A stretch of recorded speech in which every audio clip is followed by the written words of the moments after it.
11.815MHz です。こちらは NHK ワールド、ラジオ日本、NHK の国際放送です。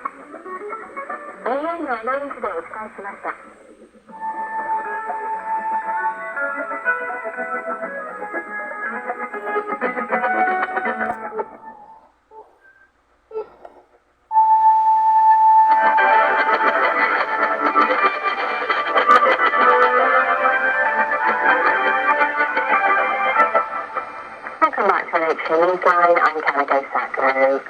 Israel's military says more than 300 drones and missiles were launched from Iran, and it was able to intercept the vast majority of them.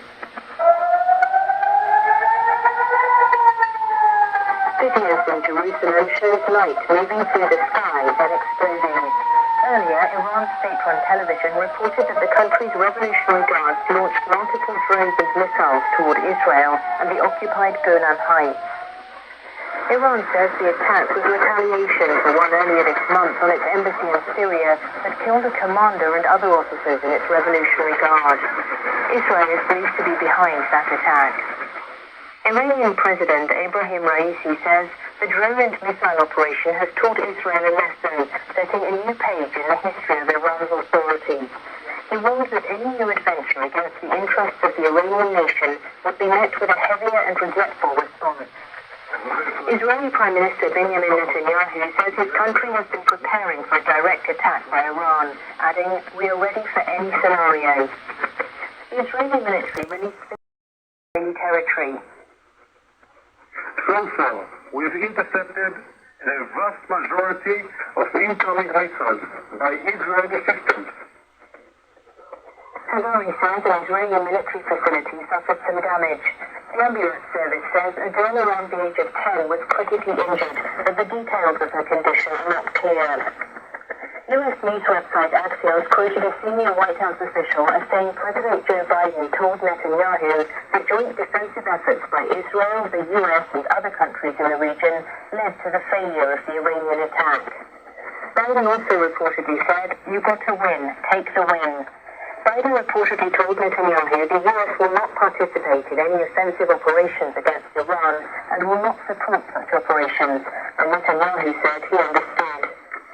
The Iran-backed Shia militant group Hezbollah says it fired dozens of rockets towards the Israeli-occupied Golan Heights early on Sunday. The Lebanon-based group said on social media the attack was launched at 12:35 a.m. local time, targeting air and missile defense systems. The group said it carried out rocket attacks at dawn as well. Hezbollah did not say if the operation was coordinated with Iran's missile and drone attacks on Israel. Israel has called for an emergency meeting of the United Nations Security Council.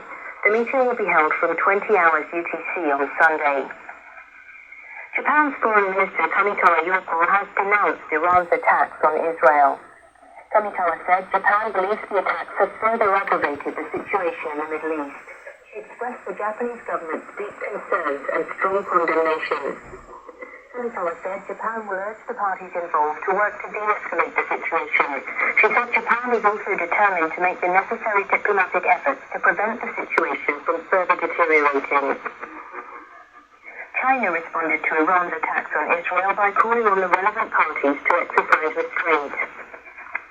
The Chinese Foreign Ministry spokesperson said China expresses deep concern over the current escalation and calls for calm and restraint to prevent further escalations. The spokesperson also said China calls on the international community, especially countries with influence, to play a constructive role for the peace and stability of the region.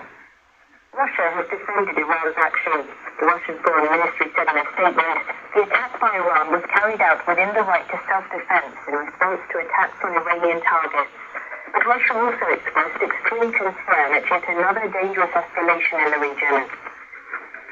For more on Iran's unprecedented attack against Israel, my colleague Gio Tani earlier spoke with Keio University Professor Tanaka Koichiro, an expert on Iran and the region.